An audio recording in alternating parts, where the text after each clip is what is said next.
Hello my dear students, আজকে আমরা molecular basis of inheritance start করব। আজকের ফার্স্ট ভিডিও এই চ্যাপ্টারের।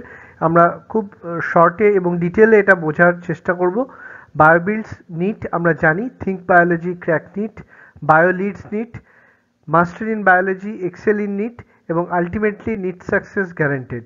আমরা জানি 720 নিটের ফুল মার্কসের মধ্যে 360 বায়োলজি হোল্ড করে আছে। সেই জন্য বায়োলজি আমাদের এনসিইআরটি থেকে, নিউ এনসিইআরটি থেকে খুব ভালো করে পড়তেই হবে। আজকে আমরা ক্লাস 12-এর সেকেন্ড ইউনিটের সেকেন্ড চ্যাপ্টার, বা বলতে পারো নিটের সিলেবাসের 7th ইউনিটের second chapter molecular basis of inheritance, তার আমরা ফার্স্ট পার্ট আজকে ডিসকাস করব। চলো আমরা শুরু করি। তাহলে দেখো এই চ্যাপ্টারের গোলসগুলো কি কি, এই চ্যাপ্টার থেকে কি কি আছে প্রথমে আমরা দেখে নিই। DNA, the structure of for genetic material, the search for genetic material. Third হচ্ছে RNA world. Fourth replication. Fifth হচ্ছে ট্রান্সক্রিপশন। সিক্সথ হলো genetic code. Seventh translation. Eighth হচ্ছে regulation of gene expression, then human genome project, and lastly DNA fingerprinting. তাহলে আমাদের কি কি পড়তে হবে? ডিএনএ, প্রথম আছে ডিএনএ মানে স্ট্রাকচার অফ ডিএনএ। তো ডিএনএ আমরা জানি it was identified by Mazur, Frederick Mazur in 1869, and it was isolated from owl cell nucleus, and firstly it was named as nuclein. Further, his student, the student of Mazur, Altman, chemically analyzed nuclein and found that it was acidic in nature. তাহলে DNA আমরা জানি DNA হচ্ছে একটা polymer, এর মোনোমারিক ইউনিটগুলো হচ্ছে deoxy ribonucleotide, অর্থাৎ deoxy ribonucleotide অনেকগুলো পরপর বসে একটা পলিমার তৈরি করে যাকে ডিএনএ বলে। তাহলে নিউক্লিক অ্যাসিড দুরকম হয়, ডিএনএ এবং আরএনএ। আমরা দেখতে পাচ্ছি ডিএনএ হচ্ছে একটা ডিঅক্সি নিউক্লিওটাইডের রাইবোনিউক্লিওটাইডের পলিমার। তাহলে লেন্থ অফ ডিএনএ হবে number of nucleotide, and it is specific for identify. হ্যাঁ, চলো এরপর আমরা দেখি। তাহলে আমরা জানি হিউম্যান জিনোমের ক্ষেত্রে আমরা double standard DNA pi, which is linear, এবং এর লেন্থ হচ্ছে 3.3 × 10⁹ বেস পেয়ার। ইকোলাইয়ের ক্ষেত্রে আমরা double standard DNA, but it is circular, এর লেন্থ হচ্ছে 4.6 × 10⁶ বেস পেয়ার। ল্যামডা ফাজ, এটাও ডবল স্ট্যান্ডার্ড লিনিয়ার ডিএনএ, এর বেস পেয়ার হচ্ছে 48,502 বেস পেয়ার। আর 5x174 বা ব্যাকটেরিওফাজ, এর সিঙ্গেল স্ট্যান্ডার্ড ডিএনএ সার্কুলার, এর বেস পেয়ার হচ্ছে 5386 বেসেস পার নিউক্লিওটাইড। আচ্ছা, ডিএনএ হচ্ছে একটা ডিএনএর মধ্যে যেটা ইউনিট সেটা হচ্ছে নিউক্লিওটাইড। নিউক্লিওটাইডের মধ্যে যে কম্পোনেন্টসগুলো থাকে একটা হলো সুগার, নাইট্রোজেন বেস আর ফসফেট গ্রুপ। সুগারটা হচ্ছে বেসিক্যালি ডিঅক্সি রাইবোজ সুগার। হ্যাঁ, ডিঅক্সি রাইবোজ সুগারের স্ট্রাকচার আমি দিয়ে রেখেছি। তারপর নাইট্রোজেন বেস দেখো দুরকম হতে পারে, পিউরিন এবং পিরিমিডিন। পিউরিনটা হচ্ছে হেটারোসাইক্লিক স্ট্রাকচার, বা তোমার দুটো রিং আছে, আর পিরিমিডিনের মধ্যে একটা রিং থাকে। তো এর মধ্যে পিউরিনের মধ্যে আমরা দেখতে পাচ্ছি নাইট্রোজেন রয়েছে 1379 পজিশনে, আর পিরিমিডিনের ক্ষেত্রে নাইট্রোজেন রয়েছে 1 নম্বর এবং 3 নম্বর পজিশনে। তার পিউরিন কি কি হতে পারে? অ্যাডিনিন এবং গুয়ানিন, যেটাকে এ আর জি দিয়ে লেখা হয়, আর পিরিমিডিনটা হয় সাইটোসিন এবং থাইমিন আর ইউরাসিল। থাইমিনটা শুধুমাত্র থাকে ডিএনএ এর ক্ষেত্রে, আর ইউরাসিল থাকে আরএনএ এর ক্ষেত্রে। অর্থাৎ ইউরাসিল যে আরএনএ এর ক্ষেত্রে আছে, ডিএনএ এর মধ্যে ইউরাসিল নেই, আবার থাইমিনটা রয়েছে ডিএনএ এর মধ্যে, আরএনএ এর মধ্যে আবার থাইমিন নেই। আর ফসফেট গ্রুপের স্ট্রাকচার আমরা দিলাম যে একটা ফসফেটের সঙ্গে 3টে ওএইচ গ্রুপ আর একটা অক্সিজেন গ্রুপ লেগে থাকবে। তাহলে আমরা জানি সুগার প্লাস বেস হচ্ছে নিউক্লিওসাইড, আর নিউক্লিওসাইডের সঙ্গে ফসফেট গ্রুপ লেগে তৈরি করে নিউক্লিওটাইড। তাহলে ডিএনএ এর মধ্যে আমরা দেখতে পাচ্ছি কি থাকবে? এটিজিসি বা এটিসিজি, অ্যাডিনিন, থাইমিন, গুয়ানিন এবং সাইটোসিন। আর আরএনএ এর মধ্যে থাকবে অ্যাডিনিন, ইউরাসিল, সাইটোসিন এবং গুয়ানিন। আচ্ছা, এখানে দেখো থাইমিন আমরা বলছি, কিন্তু থিয়ামিন, যেটা থিয়ামিন কিন্তু আলাদা। থিয়ামিন হচ্ছে একটা ভিটামিন, আর এটা হচ্ছে থাইমিন হচ্ছে একটা নাইট্রোজেন বেস। আচ্ছা, এরপর আমরা দেখবো যে লিঙ্কেজ বা যে বন্ড দেখতে পাওয়া যায় সুগার এবং নাইট্রোজেন বেসের মধ্যে রয়েছে বিটা এন গ্লাইকোসাইডিক বন্ড বা বিটা এন গ্লাইকোসাইডিক লিঙ্কেজ, আর সুগারের সঙ্গে ফসফেট গ্রুপের মধ্যে রয়েছে ফসফো এস্টার লিঙ্কেজ বা ফসফোডাইএস্টার লিঙ্কেজ। তাহলে পরপর দুটো থাকছে বলে এটা ফসফোডাইএস্টার লিঙ্কেজ বলে সুগারের মধ্যে। তাহলে দেখো আমরা জানি পিউরিনের 9 নম্বর, পিউরিন বেসে যে 9 নম্বর কার্বন, তার সঙ্গে সুগারের 1 নম্বর কার্বনের মধ্যে 19 লিঙ্কেজ তৈরি হবে, আর পিরিমিডিনের 1 নম্বর কার্বনের সঙ্গে সুগারের 1 নম্বর কার্বনের মধ্যে তৈরি হবে। এটা হচ্ছে একটা গ্লাইকোসাইডিক লিঙ্কেজ তৈরি হবে। তাহলে আমরা দেখতে পাচ্ছি যে ফসফোডাইএস্টার বন্ড তৈরি হয়েছে। এই ফসফোডাইএস্টার বন্ডটা হচ্ছে 3' to 5' ফসফোডাইএস্টার বন্ড। এর 5' এন্ডে থাকবে ফসফেট গ্রুপ যেটা ফ্রি থাকে, আর 3' এন্ডে একটা ফ্রি ওএইচ গ্রুপ থাকবে। তাহলে ডাইনিউক্লিওটাইড আমরা কি দেখতে পাচ্ছি? ডিএনএ পলিমারাইজেশন 5' থেকে 3' এ হয়, এবং নিউ নিউক্লিওটাইড অ্যাডিশন হয় 3' এন্ডে। তাহলে ব্যাকবোনটা কি? সুগার এবং ফসফেট দিয়ে তৈরি, এবং বেসটা প্রজেক্টেড থাকে আউটসাইডের দিকে। তাহলে যখন সুগার আর ফসফেট মিলে তৈরি করবে নিউক্লিওসাইড, আর বেস যখন যোগ হবে তখন হবে নিউক্লিওটাইড। এবার আমরা দেখতে পাচ্ছি যে নিউক্লিওসাইড বা নিউক্লিওটাইড কেমন হয়। সুগার আর বেস যোগ হয়ে তৈরি করে নিউক্লিওসাইড, যেমন ডিঅক্সি রাইবোজের সঙ্গে এ বা অ্যাডিনিন যোগ হলে হবে ডিঅক্সি অ্যাডিনোসিন, তার সঙ্গে ফসফেট যোগ হয়ে তৈরি করবে ডিঅক্সি অ্যাডিনোসিন মনোফসফেট বা ডিএএমপি। এরকম ডিঅক্সি রাইবোজের সঙ্গে জি বা গুয়ানিন যোগ হয়ে তৈরি হবে ডিঅক্সি গুয়ানোসিন, তার সঙ্গে ফসফেট যোগ হয়ে তৈরি করবে ডিঅক্সি গুয়ানোসিন মনোফসফেট। আর ডিঅক্সি রাইবোজের সঙ্গে সি বা সাইটিডিন যোগ হয়ে তৈরি করবে ডিঅক্সি সাইটিডিন, যেটা ফসফেটের সঙ্গে যুক্ত হয়ে তৈরি করবে ডিঅক্সি সাইটিডিন। ডিঅক্সি রাইবোজের সঙ্গে থাইমিন যোগ হয়ে তৈরি করবে ডিঅক্সি থাইমিডিন এবং তার সঙ্গে ফসফেট যোগ হয়ে তৈরি করবে ডিঅক্সি থাইমিডিন মনোফসফেট। তাহলে রাইবোজের সঙ্গে আবার এ যোগ হয়ে তৈরি করবে অ্যাডিনোসিন বা অ্যাডিনোসিন মনোফসফেট। রাইবোজের সঙ্গে গুয়ানিন যোগ হয়ে তৈরি করবে তোমার গুয়ানোসিন মনোফসফেট। রাইবোজের সঙ্গে সি যোগ হয়ে তৈরি হবে প্রথমে হবে সাইটিডিন, তারপর তৈরি হবে সাইটিডিন মনোফসফেট, তারপর তৈরি হবে রাইবোজের সঙ্গে ইউ যোগ হয়ে তৈরি হবে ইউরিডিন, তারপর তৈরি হবে ইউরিডিন মনোফসফেট। তো স্ট্রাকচার অফ ডিএনএ দেখো, basically 3D double helical structure by Watson Crick 1953-তে প্রপোজ করলেন। তো এটা তোমার ফ্র্যাঙ্কলিন এবং উইলকিন্স একদিকে আছে, একদিকে চারগ্যাপ আছে। কন্ট্রিবিউশন অফ ফ্র্যাঙ্কলিন অ্যান্ড উইলকিন কি ছিল? এদের এক্সরে ডিফ্র্যাকশন স্টাডি করে তারা দেখিয়েছিলেন এক্সরে ক্রিস্টালোগ্রাফি করে যে ডিএনএ হচ্ছে ডাবল হেলিক্যাল, এর ওয়াইড হচ্ছে 2 ন্যানোমিটার বা 20 অ্যাংস্ট্রম, এর টার্নগুলো হচ্ছে 3.4 ন্যানোমিটার এবং পার বেস পেয়ার 10টা করে 10 layer per of base pair. আর আমরা চার গ্রাফের কি not applicable for to RNA আর সিঙ্গল স্ট্র্যান্ডেড ডিএনএ। এটা আমরা দেখতে পাচ্ছি যে molecular concentration of sugar will be equal to molecular concentration of phosphate, আর molecular concentration of adenosine will be equal to molecular concentration of thymine, and molecular concentration of guanine will be equal to molecular concentration of cytosine. তাহলে pyrimidine এবং purine সমান হবে, মানে a plus G সমান হবে T plus C বা a plus G by T plus C সমান 1, যেটাকে আমরা বলতে পারি এটা সবসময় 1 হবে। তাহলে a plus T by C plus G এটা হবে different for different species, species to species এটা ভ্যারি করতে থাকবে। তাহলে এটা হচ্ছে আইডেন্টিফাই করতে পারি আমরা। তাহলে পিউরিন আর পিউরিনের হাইড্রোজেন বন্ড আছে, এ এর সঙ্গে টি এর ডাবল বন্ড তৈরি হবে এবং জি এর সঙ্গে সি এর ট্রিপল বন্ড তৈরি হবে। এরপর আমরা দেখতে পাচ্ছি ওয়াটসন অ্যান্ড ক্রিকের যেটা মডেল। তাহলে ডিএনএ হচ্ছে দুটো পলিনিউক্লিওটাইড চেন, যার ব্যাকবোনটা তৈরি হয় সুগার ফসফেট দিয়ে আর বেসটা প্রজেক্টেড ইনসাইড। এর মধ্যে আমরা দেখতে পাচ্ছি যে এই যে চেনগুলো অ্যান্টি প্যারালাল নেচার, একটা চেন থাকবে 5 প্রাইম টু 3 প্রাইম আর একটা হবে 3 prime to 5 prime. Both chains are joint by hydrogen bond. Adenine আর থাইমিনের মাঝখানে থাকবে দুটো হাইড্রোজেন বন্ড এবং গুয়ানিন সাইটোসিনের মাঝখানে থাকবে 3টে হাইড্রোজেন বন্ড।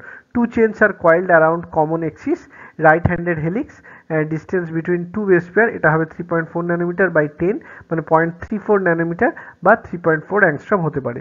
এর এক একটা টার্নের মধ্যে ডিস্টেন্সও তাই হয় 3.4 ন্যানোমিটার বা 34 অ্যাংস্ট্রম, যেটা।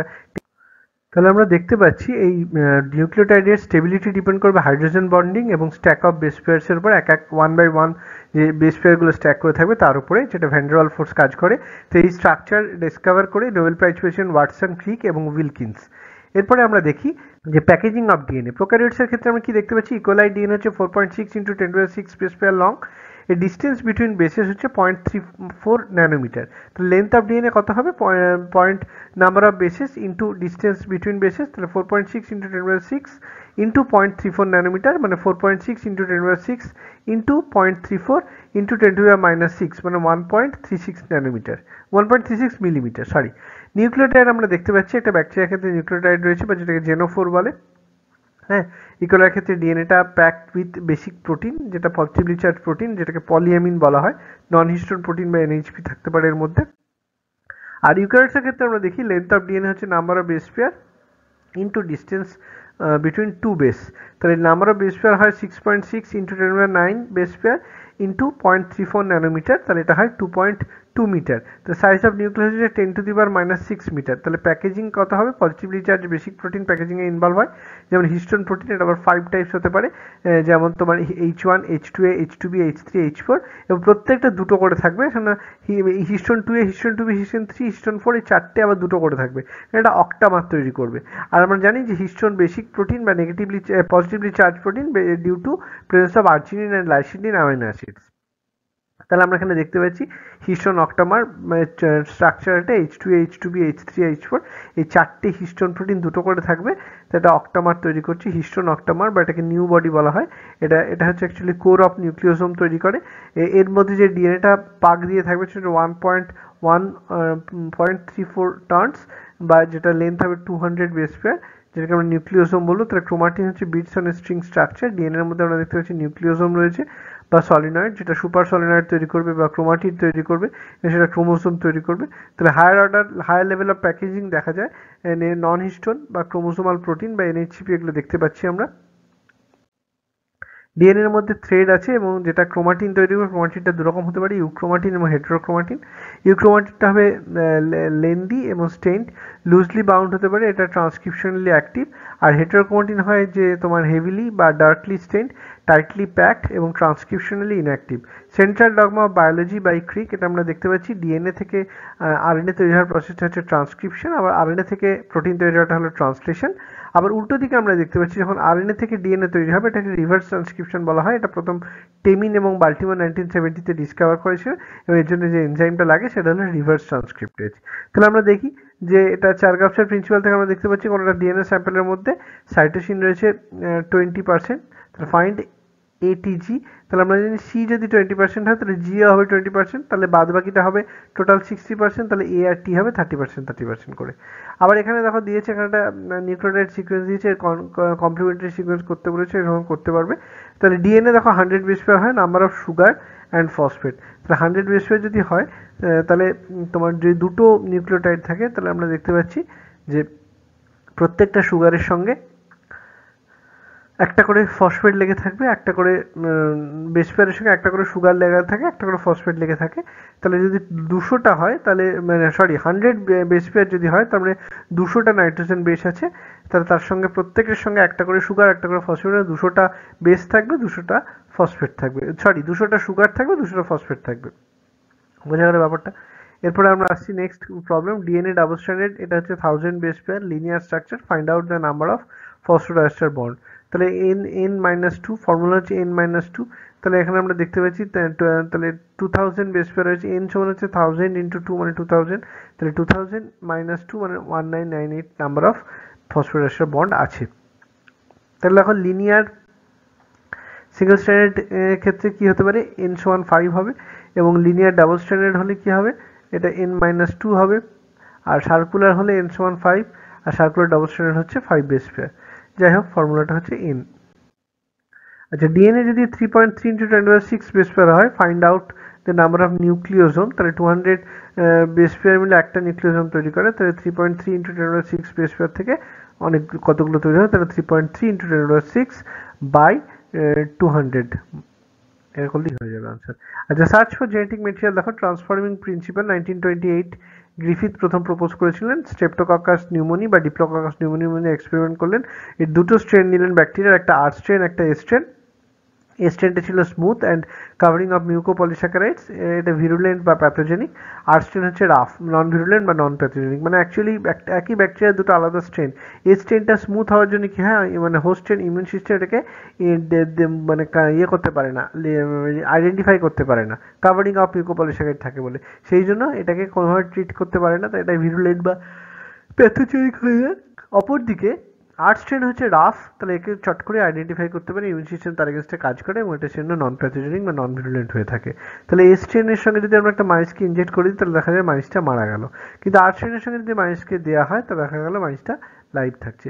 এবার এস্ট্রেন হিটকিল এস্ট্রেনের সঙ্গে যদি আমরা হিটকিল এর সঙ্গে একটা লাইভ আর ব্যাকটেরিয়া দিয়ে দিই তাহলে আমরা দেখতে পাচ্ছি আর, তাহলে আমরা আর ব্যাকটেরিয়া ট্রান্সফর্মড ইন্টু এস। হ্যাঁ, আমরা এখান থেকে দেখতে পাচ্ছি, এখান থেকে এটা নামকরণ করা হয়েছিল ট্রান্সফর্মিং প্রিন্সিপাল। তো biochemical nature of transforming principal, biochemical nature of the nucleus, তাহলে অসওয়াল্ড আভেরি, ম্যাকলিয়ার্ড এবং ম্যাকার্টি 1933 থেকে 1944 অব্দি এক্সপেরিমেন্ট করলেন। তাহলে তোমার এর মধ্যে আরএনএ অফ এস দিলেন, প্রোটিনেস দিলেন, হ্যাঁ, এবং ডিএনএস দিলেন। তাহলে ডিএনএ দিয়ে দেখা গেল যেটা কিছু হলো না, ডিএনএস দিলে কিন্তু এটা ডিস্ট্রয় হয়ে গেল, ডিএনএস প্লাস ডিএনএস দিয়ে কিন্তু আর কিছু হচ্ছে না। তাহলে ট্রান্সফর্মিং প্রিন্সিপালে কি দেখা গেল যে জেনেটিক মেটেরিয়ালটা হচ্ছে ডিএনএ। Unified unequivocal proof that DNA is genetic material, transforming principle, হার্সিচেসের এক্সপেরিমেন্ট 1952-তে, bacteriophage virus which infects bacteria, সেখানে দেখেছেন যে একটা সালফার, একটা প্রোটিনটাকে সালফার, রেডিওঅ্যাক্টিভ সালফার, এবং ডিএনএর যে ফসফেটটা সেটাকে রেডিওঅ্যাক্টিভ ফসফেট দিয়ে লেবেল করা হয়েছিল, রেডিওঅ্যাক্টিভ লেভেলড সালফার, এখানে রেডিওঅ্যাক্টিভ লেভেল ফসফেট। তো দেখা গেল, ইন্ডিকেট করে দেখা গেল যে প্রোটিনটা কিন্তু ভেতরে ঢুকছে না, মানে সালফারটা কিন্তু সেলের ভেতরে নিউক্লিয়াসের ভেতরে পাওয়া যাচ্ছে না, ডিএনএ ইজ হেরিডিটারি মেটেরিয়াল। তাহলে ইনফেকশন যেটা করা হলো, তো দেখা গেল ব্লেন্ডিং যে লাল পার্টিকেলটা মানে রেডিও লেভেল ফসফেট যেটা সেটা কিন্তু ভেতরে ঢুকে আছে ইয়ে করলে প্লেটের মধ্যে পেলে এটা। তাহলে আমরা দেখতে পাচ্ছি ডিএনএ হচ্ছে জেনেটিক মেটেরিয়াল। তাহলে ডিএনএ আরএনএ এর ডিফারেন্স কি? ডিএনএ এর মধ্যে সুগার হচ্ছে ডিঅক্সিরাইবোজ, আরএনএ এর ক্ষেত্রে রাইবোজ। ডিএনএ এর বেস হচ্ছে থাইমিন, আরএনএ এর ক্ষেত্রে হচ্ছে ইউরাসিল। ডিএনএ এর বেসের মিউটেশন হচ্ছে কম, লেস, আরএনএ এর ক্ষেত্রে অনেক বেশি হয়, লেস স্টেবল আরএনএ এবং লেস স্টেবল জেনেটিক মেটেরিয়াল হচ্ছে genetic material, stable genetic material.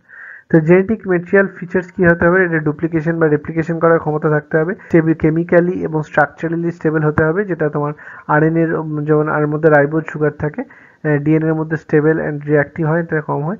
মিউটেশনটা slow, both can mutate, RNA mutates faster, capable of Mendelian expression, RNA থেকে প্রোটিন, ডিএনএ আরএনএ প্রোটিন তৈরি করে, both can be genetic material, DNA storage of genetic material হিসেবে কাজ করে এবং আরএনএটা transmit করে। তাহলে DNA replication আমরা দেখছি সেল সাইকেলের G1 S G2M এর মধ্যে এস ফেজের রেপ্লিকেশনটা হয়। তাহলে রেপ্লিকেশন হলো ডিএনএ থেকে ডিএনএ তৈরি করে, ইউক্যারিওটসের ক্ষেত্রে নিউক্লিয়াসের মধ্যে আর প্রোক্যারিওটসের ক্ষেত্রে সাইটোপ্লাজমের মধ্যে হয়। তাহলে ডিএনএ ডাবল স্ট্র্যান্ডেড এখানে প্রথমে সেপারেট হয়ে যায়, যে দুটো প্যারেন্টাল স্ট্র্যান্ডের কমপ্লিমেন্টারি একটা করে নতুন স্ট্র্যান্ড তৈরি হয়। সেজন্য ডিএনএ সিনথেসিসটাকে সেমি কনজারভেটিভ বলা হয়, which was proposed by Watson and Crick. Experimental proof DNA replication is semi conservative.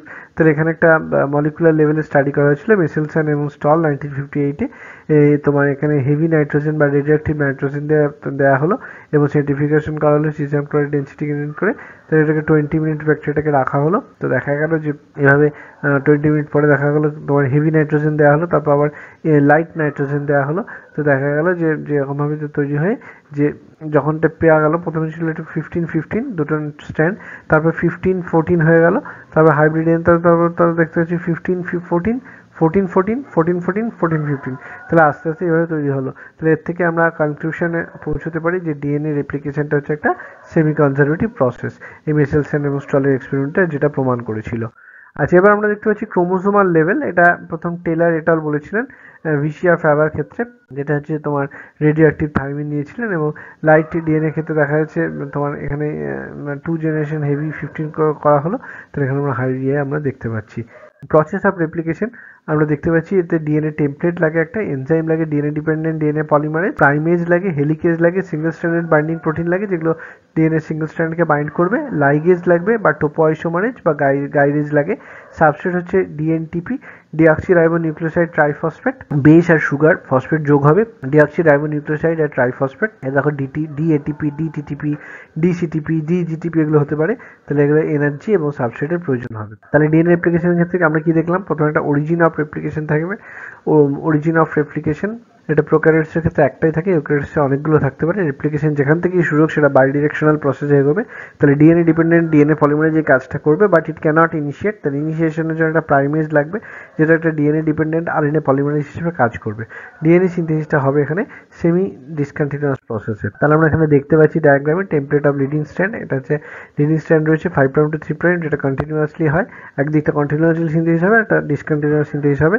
তো যেখানে ডিসকন্টিনিউয়াস সিনথেসিস হবে সেখানে ফ্র্যাগমেন্ট ওয়াইজ হবে, এখানে এটাকে ল্যাগিং স্ট্র্যান্ড বলবো, আর কন্টিনিউয়াসলি সিনথেসিস হলে সেটাকে আমরা লিডিং স্ট্র্যান্ড বলবো। এখানে যে ফ্র্যাগমেন্টগুলো তৈরি হয় তাকে ওকাজাকি ফ্র্যাগমেন্টস বলে, যেগুলো 3' to 5' ডিরেকশনে থাকে, discontinuous fragment, and they are joined together by DNA ligase.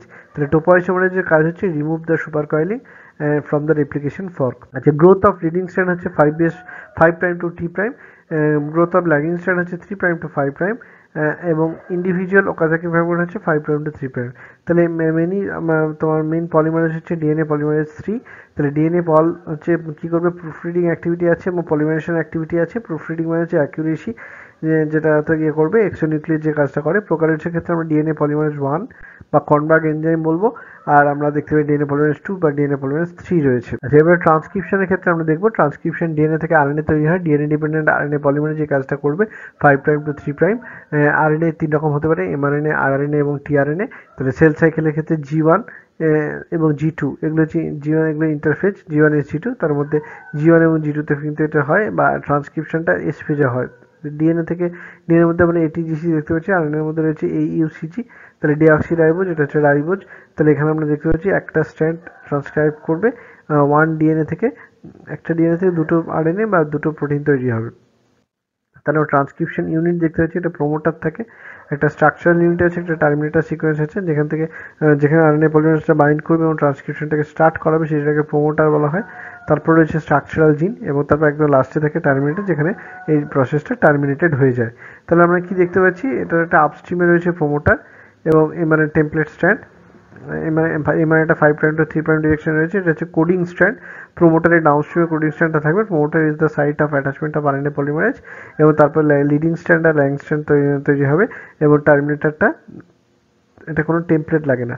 Promoter upstream to structural gene, terminator হচ্ছে downstream to structural gene. Promoter is at 5' region of coding, আর terminator is 3' region of coding. তাহলে আমরা দেখতে পাচ্ছি যে কিভাবে synthesis হয়েছে, 5' to 3' ডিরেকশনে তৈরি হবে। হ্যাঁ, ডিএনএ থেকে আরএনএ প্রসেস চলছে। তাহলে এখানে টেমপ্লেট স্ট্র্যান্ড, নন কোডিং স্ট্র্যান্ড বা অ্যান্টি সেন্স স্ট্র্যান্ড থাকবে, এটা নন টেমপ্লেট বা কোডিং স্ট্র্যান্ড, বা এটা হচ্ছে সেন্স স্ট্র্যান্ড। কোনটার কি নাম আমরা বললাম, এটা হচ্ছে যেটা তোমার ট্রান্সক্রিপশনে ডাইরেক্টলি পার্টিসিপেট করছে, সেটা হচ্ছে টেমপ্লেট স্ট্র্যান্ড বা নন কোডিং স্ট্র্যান্ড বা অ্যান্টি সেন্স স্ট্র্যান্ড। আর যেটা করছে না সেটা হলো নন টেমপ্লেট বা কোডিং স্ট্র্যান্ড বা sense strand. Transcription of in prokaryotes, initiation হয় আরএনএ পলিমারেজের মাধ্যমে। এর মধ্যে যে এনজাইমগুলো থাকে, আরএনএ পলিমারেজের কতগুলো সাবইউনিট নিয়ে তৈরি, আলফা 2, বিটা, বিটা ড্যাশ আর ওমেগা। এর কোর এনজাইম এর সঙ্গে সিগমা লেগে থাকে, তো টোটালটাকে বলা হয় হলো এনজাইম। তাহলে কোর এনজাইম প্লাস সিগমা হচ্ছে হলো এনজাইম তৈরি করছে। এর ট্রান্সক্রিপশনটা হয় প্রোক্যারিওটের ক্ষেত্রে সাইটোপ্লাজমের মধ্যে। ইলংগেশন প্রসেসটাতে আমরা দেখতে পাচ্ছি number of post transcriptional modification এর মধ্যে দেখতে পাওয়া যায় না, তাহলে ইলংগেশন হয়। এবার টার্মিনেশনের ক্ষেত্রে কোর এনজাইমটা বসে, এবার সিগমা রো ফ্যাক্টর বসে, রো ফ্যাক্টরটাকে টার্মিনেট করে দেয়। তাহলে ট্রান্সক্রিপশন অ্যান্ড ট্রান্সলেশন হচ্ছে কাপল প্রসেস, যেটা সাইটোপ্লাজমে এরপর দেখতে পাবো আমরা। তাহলে ট্রান্সক্রিপশন ইন ইউক্যারিওটস কেমন হয়, এটার লোকেশন হচ্ছে নিউক্লিয়াসে। তাহলে ডিএনএ থেকে আরএনএ তৈরি হবে নিউক্লিয়াসের মধ্যে, এবং তারপর আরএনএ থেকে প্রোটিন তৈরি হবে, সেটা হবে সাইটোপ্লাজমের মধ্যে। তাহলে ইউক্যারিওটসের ক্ষেত্রে 3 টাইপস অফ আরএনএ পলিমারেজ রয়েছে, polymerase 1, polymerase 2 and polymerase 3। Polymerase 1 হচ্ছে 5.8S আরআরএনএ, 18S আরআরএনএ এবং 20S আরআরএনএ কে তৈরি করে। পলিমারেজ 2 HN আরএনএ বা তোমার হেটারোজেনাস নিউক্লিয়ার আরএনএ কে তৈরি করে, এবং এমআরএনএ কে ইমেচিওর এমআরএনএ যেটা সেটাকে তৈরি করে, আর এমআরএনএ কেও তৈরি করতে পারে। আর পলিমারেজ 3 সবসময় tRNA, snRNA, small nuclear RNA, splicing, scRNA, protein modification বা 5S আরএনএ, এগুলো তৈরিতে হেল্প করে। এই তৈরিতে হেল্প করে না, তৈরি করে। তাহলে পোস্ট ট্রান্সক্রিপশনাল মডিফিকেশন, এটা প্রকার ইউক্যারিওটসের ক্ষেত্রে দেখা যায় ক্যাপিং হয় 5' এন্ডে। হ্যাঁ, 7 মিথাইল গুয়ানোসিন ট্রাইফসফেট, 7 মিথাইল, তাহলে এটা গুয়ানাইলিল ট্রান্সফারেজ এনজাইম এটা করে protection of 5' end, recognition by smaller subunit of ribosome. টেলিংটা কি হয়, টেলিংটা একটা পলি এ টেল যোগ হয়, 200 to 300 নিউক্লিওটাইড লম্বা, এটা টেমপ্লেট ইন্ডিপেন্ডেন্ট প্রসেস। অ্যাডিনাইলেট পলিমারেজ যে কাজটা করে, যেটা টেমপ্লেট ইন্ডিপেন্ডেন্ট আরএনএ পলিমারেজ বলতে পারো। আচ্ছা, এবারে স্প্লাইসিং আমরা কি দেখতে পাই, জিন স্প্লিট জিন রয়েছে, যেটা হাইডিং ইন্ট্রন অ্যান্ড এক্সন থাকছে মাঝখানে। তাহলে এক্সপ্রেশন পার্ট, আর এটা হচ্ছে এক্সন পার্ট, ইন্ট্রন হচ্ছে ইন্টারভেনিং সিকোয়েন্স আর ইনঅ্যাক্টিভ পার্ট অফ জিন। তাহলে এখানে স্প্লাইসিলোজোম আমরা দেখতে পাচ্ছি, রেমনেন্টস থাকছে, remnant of ancient RNA world হচ্ছে তোমার ডমিনেন্স তৈরি করছে। তাহলে স্নার্ভ হচ্ছে snRNA plus protein plus small nuclear RNA. হ্যাঁ, এটা ম্যাচিওর তৈরি হবে, acting as a enzyme for ribozyme. তাহলে প্রোক্যারিওটস আর ইউক্যারিওটসের ট্রান্সক্রিপশনের ডিফারেন্সকে, সাইটটা হচ্ছে প্রোক্যারিওটসের ক্ষেত্রে সাইটোপ্লাজম, নিউক্লিয়াসের ক্ষেত্রে ইউক্যারিওটসের ক্ষেত্রে নিউক্লিয়াস। এর ক্ষেত্রে একটা আরএনএ পলিমারেজ রয়েছে প্রোক্যারিওটসের ক্ষেত্রে, ইউক্যারিওটসের ক্ষেত্রে 3টে আরএনএ পলিমারেজ থাকে। প্রোক্যারিওটসের ক্ষেত্রে কোনো পোস্ট ট্রান্সক্রিপশন মডিফিকেশন নেই, ইউক্যারিওটসের ক্ষেত্রে একটা মডিফিকেশন আছে, ক্যাপিং, টেলিং এবং স্প্লাইসিং। ট্রান্সক্রিপশন অফ ট্রান্সলেশন আর কাপলড, এখানে ট্রান্সক্রিপশন বা ট্রান্সলেশন প্রসেসটা কাপলড হতে হয়, অর্থাৎ একসঙ্গে পরপর হতে থাকে। তাহলে ডিএনএ থেকে যে আরএনএ তৈরি হলো, আরএনএ পলিমারেজ করলো, তাহলে 5 এমআরএনএ, আরআরএনএ এবং টিআরএনএ তৈরি হতে পারে। তাহলে আমরা দেখতে পাচ্ছি আরআরএনএ যেটা রাইবোসোমের মধ্যে থাকে, আরআরএনএ প্লাস প্রোটিন দিয়ে থাকে, যেটা 70S আর 80S হয়। এসটা হচ্ছে অ্যাকচুয়ালি সেডিমেন্টেশন কোএফিসিয়েন্ট। তাহলে আমরা দেখতে পাচ্ছি 70S এর মধ্যে 21, 30S আর 50S রয়েছে। 30S এর মধ্যে রয়েছে 21 প্রোটিন আর 16S আরআরএনএ, আর 50S এর মধ্যে রয়েছে 34 প্রোটিন এবং তার সঙ্গে রয়েছে 23S আরআরএনএ এবং 5S আরআরএনএ। এবার আমরা কি দেখতে পাচ্ছি, এই যে 40S যেটা 18S আরআরএনএ দিয়ে তৈরি হয় প্রোটিন সাবইউনিটটা, আর একটা হচ্ছে তোমার 6S যেটা 5.8S 6S বা তোমার 5.8 আরআরএনএ দিয়ে তৈরি হয়, বা তোমার 28S আরআরএনএও থাকতে পারে। আচ্ছা, এবার আমরা দেখতে পাচ্ছি এমআরএনএ এর মধ্যে একটা ক্যাপিং এবং 7 মিথাইল গুয়ানোসিন ক্যাপিং দেখা যায়, recognized by smallest subunit of ribosome. একটা পলিটেল দেখা যায়, প্রকাশের ক্ষেত্রে সাইন্ড আলকানো সিকোয়েন্স আছে which is recognized by smaller subunit of mRNA. TRNA ক্ষেত্রে টিআরএনএ আমরা জানি ট্রান্সফার আরএনএ বা এটাকে সলিউবল আরএনএ বা অ্যাডাপ্টার আরএনএ বলা হয়। It is link between amino acid and mRNA codon. এই 2D মডেলটা হচ্ছে ক্লোভার লিপ মডেল, আর 3Dটা হচ্ছে ইনভার্টেড এল শেপ, যেটা কিম অ্যান্ড ক্লার্ক দিয়েছেন এই মডেলটা। আচ্ছা, 2D মডেল অফ টিআরএনএ, যেটা অ্যামাইনো অ্যাসিড বাইন্ডিং সাইট রয়েছে একদিকে, আরেকদিকে রয়েছে ডিএইচি লুপ বা ডাইহাইড্রক্সো ইউরিডিন লুপ বা যে অ্যামাইনো অ্যাসিড সিনথেটিক যেখানে লাগছে, আরেকদিকে রয়েছে তোমার 2টা হচ্ছে অ্যান্টিকোডন বা কমপ্লিমেন্টারি টু এমআরএনএ আর কোডন বা তোমার জায়গা, আর একটা হচ্ছে 4 হচ্ছে T5IC, আর লুপ ইউতে হচ্ছে joined with ribosome. Thank you, all the best.